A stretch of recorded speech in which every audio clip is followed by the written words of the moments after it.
KnifeDope. More dope. Come and get your figs. What's up, fuckers?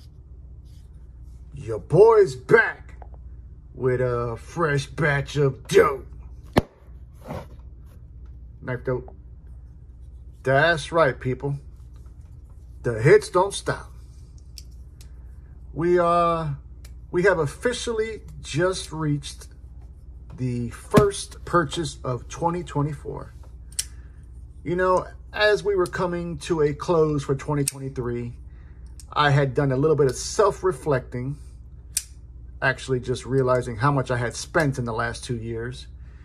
And I had made a promise to myself that I was going to start reeling it in and being a little bit more thought out in my purchases going forward. But it's hard. Case in point, we are about 9 to 10 days into the new year, and I've already made 3 goddamn purchases. This one being number 1. But in all fairness, I had to do this one. This is the newest version to one of my favorite Kizer models to date. And, you know, considering the price, I managed to stay right at about $100. And as far as the price point goes, I figured that this one doesn't really count. So without further ado, let's get to the dope. Okay. Today's unboxing knife is this one, the Devo Lush. You know, this is a really good knife, man. I think I just did not realize how good it is, how well done it was been. Concept was the OEM on this one, so I'm going to make an attempt to try to find more pocket time for it. This one's actually a prototype, so it is in 20 CV as opposed to the S90V. But if you want this knife more than me, reach out to your boy. I'll give you a great goddamn price. Okay. Let's see what we got. We got one coming to us from White Mountain Knives. So big shout out to Justin and the crew at White Mountain. Always giving us some good dope. But let's not forget about these guys. Mr. Don Farmer, otherwise known as D&K Knives. D&K Knives, you got all the dope you need, whether foreign or domestic. And he's now accepting Sezzle. So you can make those irresponsible purchases interest-free. Over 4 payments, I might add. Just be sure to use code KnifeDope for 10% off that purchase.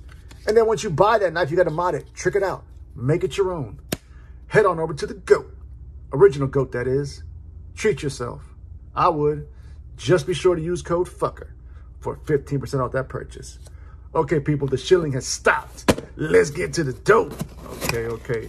So like I mentioned to you in the intro, this is a new Kizer knife.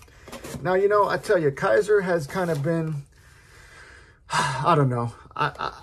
If I'm being honest with you guys, I really wish that they would just focus more on the premium side of things.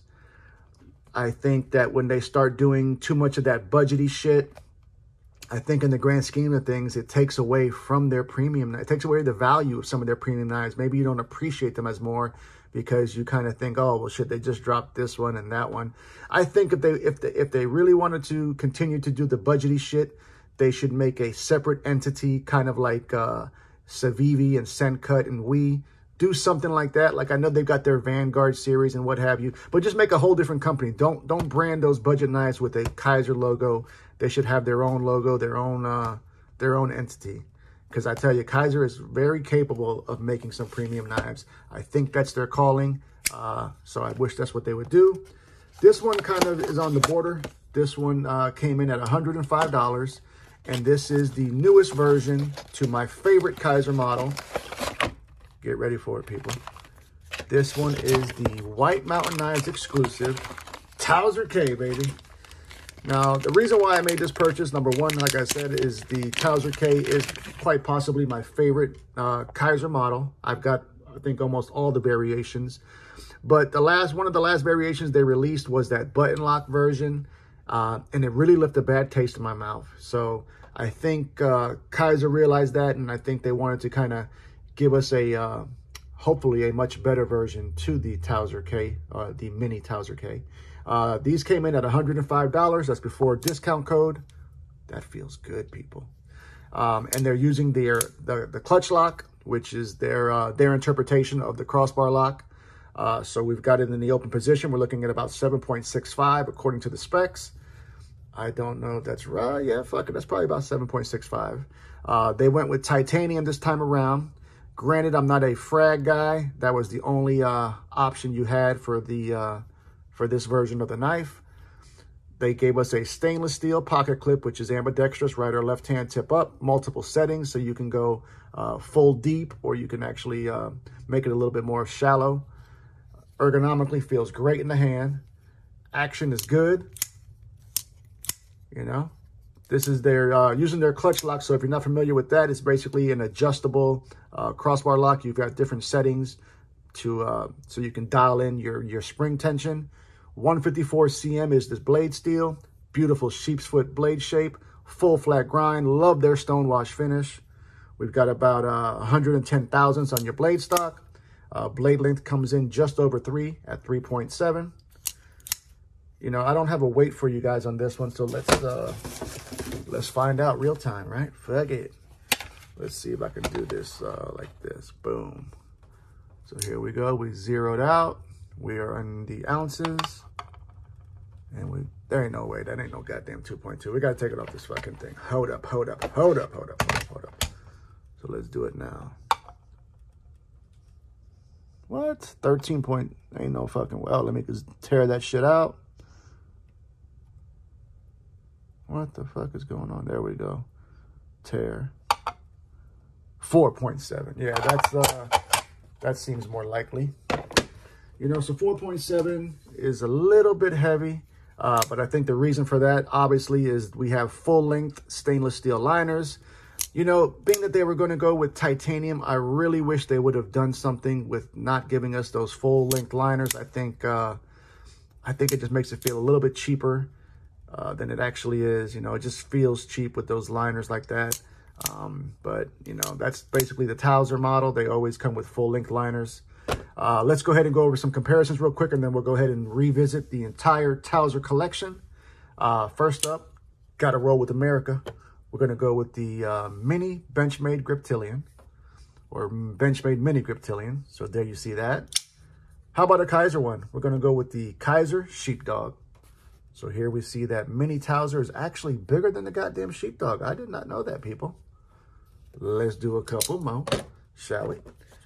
Keeping that same crossbar lock energy, we're going to go with Vosteed, the Corsair.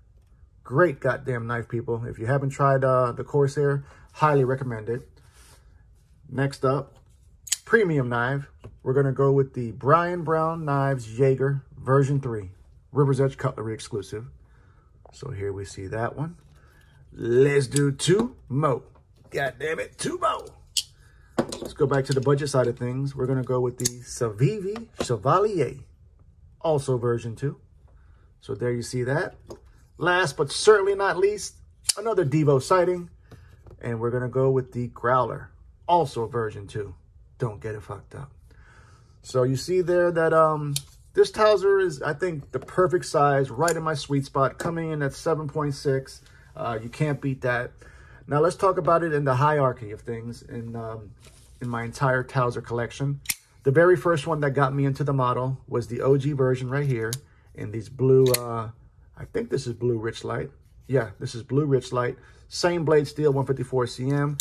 Just look at that fucking action. Fantastic, man. This is what really showed me what fantastic action was all about. I mean, this was really, I think, my first straight drop knife that I ever acquired. And then they came up with this one, which I think might be my favorite model. As a matter of fact, I wish they gave us a premium version to this one. I'd be all over it. This is the Towser S. Love that blade shape versus what we see there with the traditional one that they normally put on there. And then the one that really fucked it up for me, because this one had so much goddamn potential. This is the Mini Towser K button lock. This one was also a White Mountain Knives exclusive. Now, I have modded the hell out of this one in an attempt to give us a solid lockup. You know, previously I could literally deploy the knife and it would fail on lockup. So I disassembled it, actually went ahead and modded the pocket on the tang of the blade, changed out the plunger, changed out the springs. So we're now at a serviceable point, I like to say. I don't know if I would trust this to do any type of hard cutting, but I guess you probably should never really trust a button lock for that. And then my most recent acquisition was a gift to the channel. Big shout out to the man, the myth, the legend, Mr. Johnny B. This is the premium version of the Towser, coming in L-Max blade steel with that beautiful shredded carbon fiber handle. So yeah, you see I got a thing for the Towser. I think it's a great model. I don't know if this one's going to be my favorite thus far. I think this could have been. I just wish they would have not made it with the full-length liners. And I wish they would have given us a different option besides the frag. But it is what it is. First purchase of 2024. You know, get ready, people, because I got 2 fucking bangers that are in the pipeline.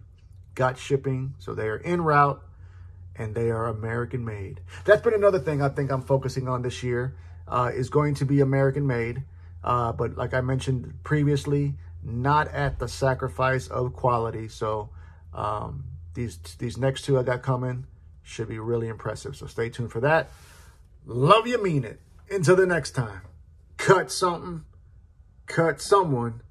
Just don't cut yourself. Stay dangerous, fuckers.